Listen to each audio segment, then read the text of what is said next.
So much like the pentagram, this symbol has a lot of layers, and it depends on, unfortunately there's way too many different cultures that will use this symbol, so it depends on the culture as to exactly what they find the meaning of in it. Again, it's got many layers. I couldn't possibly go through every little meaning that it has, but I'm going to do it a little differently than you're probably used to. If you've seen this symbol before, I'm going to do it a hair differently. I'm going to expose some of those layers that we may or may not realize is there, and that's supposed to be straight, but I don't think that I'm going to be able to get this perfect. Just freehand sketch. It doesn't need to be exactly perfect, but so what we start out with is two intersecting rivers, and in ancient paganism a river does not necessarily have to be of water. It's just anything that has a continuum flow to it, a continuous flow to it. So an energy that, how do I explain this, from one place to the other does not fade, and for however long it goes, it is a continuous flow of energy. Then of course we have the circle, and that is instead of river, that is the totemic energy, vine energy. This particular symbol, in ancient paganism, when we would make it, when we would actually make it, we would make it out of a vine that preferably had already been intertangled in itself and naturally made a circle. But if we couldn't find one that had already naturally made a circle, we would bind the vine, only one vine, into, because it's supposed to be a continuous, like circle magic, it's supposed to be one whole continuous connected. So we would bind it into a circle. But this circle, a long time ago, was made out of a vine, just one vine. Now the two rivers, there actually could be 4 rivers, depending on how you look at it, depending on what layer you are trying to pull from. But typically we bound them with 2. We bound them with 2, and could be vines, could be other things, depending on what you want the river to be made out of. We actually could make them out of a lot of different things, but typically the circle was always made, you know, out of a vine-like something. And again, it is not going to be symmetrical because this is a freehand sketch, and I have to do it within the time that the video allows, so I have to do it a little faster than I would normally. So since these are rivers, to show that they are rivers, and here's one of the way it's drawn anyway. Here's one of the kind of hidden, I won't say really hidden, but kind of hidden layers in it, right? These rivers not only flow this way and this way, they flow into the outer circle.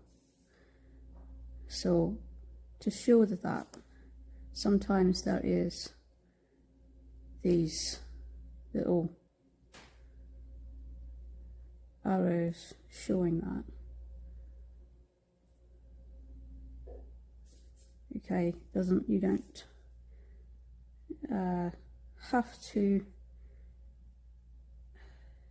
but it's, you know, it's an ancient Odin way of doing things, and usually you've got 3. Again, it doesn't have to be 3, but usually what I end up being guided to do is 3 on each. So river this way, river that way, river that way, they're all connected. Again, there's many layers of this. Many people do it different ways.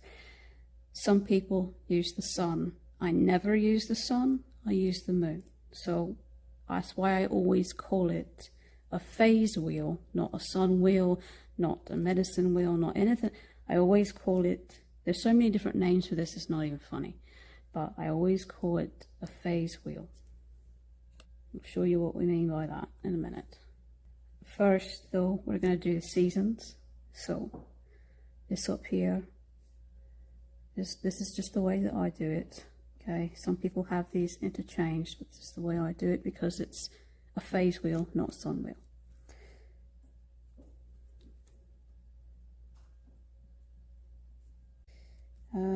Discombobulated. So south is, I mean, it's not just northeast, south, west. It's and some, like what I'm doing right here will make sense later. It's not just the directions that are coordinated with it, but you know, it's the seasons. So south is summer. West is, put it up here, autumn. North, I'm not doing it in any particular order, remember. North is obviously winter.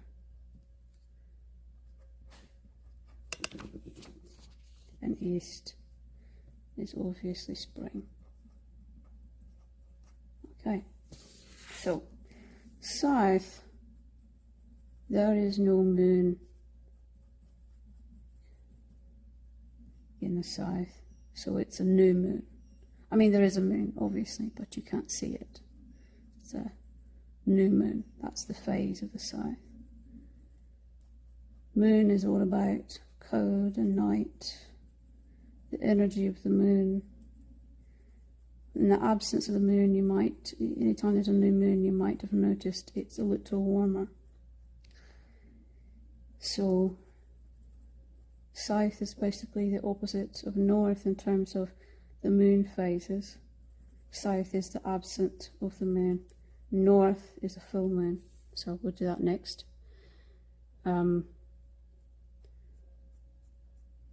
North is where winter is, where the code is. That energy, that moon energy, is very strong in the north and exceptionally weak in the south. So these do have geological corresponding, meanings, but it's also metaphorical, but it's also very literal. So, and it's literal for a reason. You're taking the energy, the raw elemental energy of all these different directions. Okay, so full moon, no moon. Spring is the waning half moon. So we'll draw that next.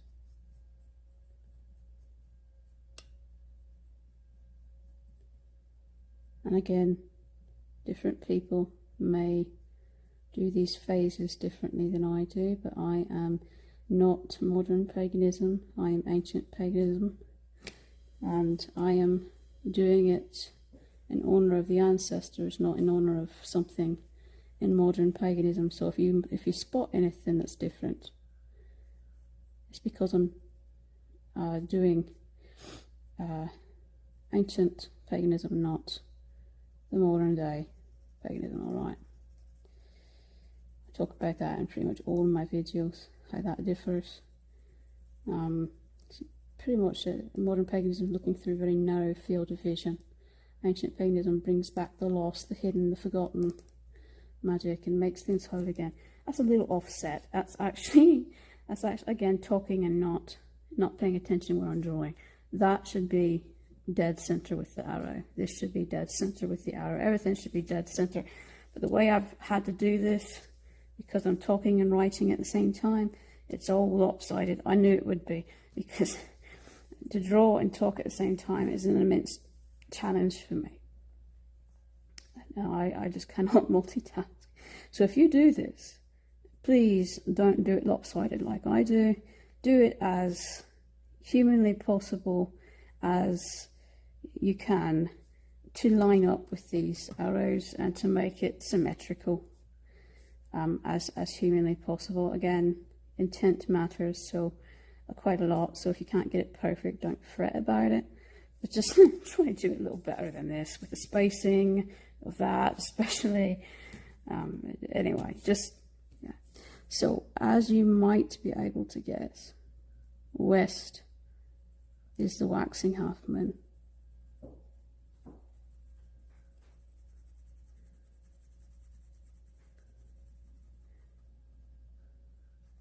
There is into the layers now. We're getting into the layers that not all the time people draw. Some people do. Some people will draw it like this. So now we've got two new rivers. And you can probably guess what these two new rivers are going to end up being. There's a bit of a theme here. So again, my rivers are not, you want them all intersecting in there. And then there's this little black circle in the midst of it for the connection. Okay, and the oneness.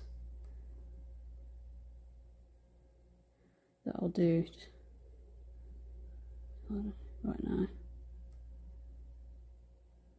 Okay.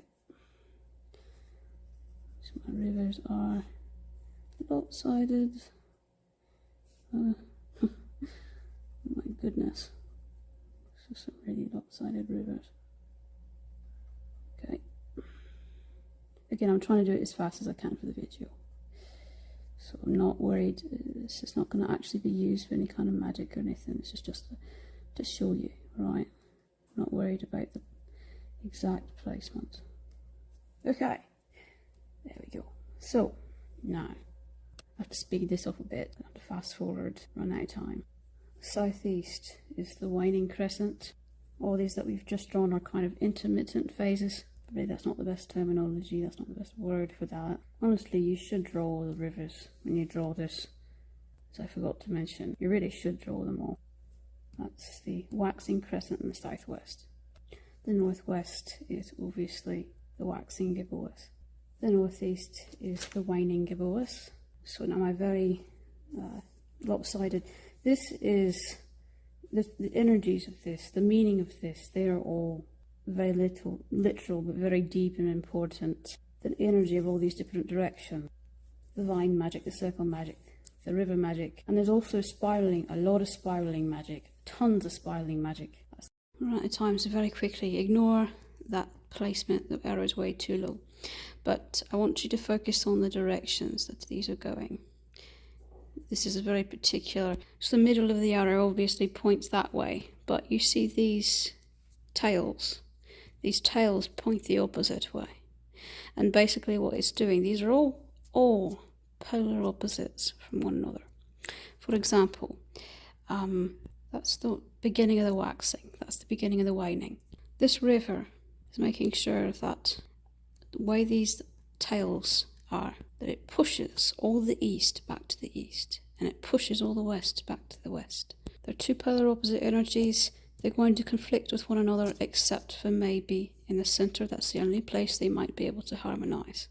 If you inverse these tails, you fuck up the entire wheel.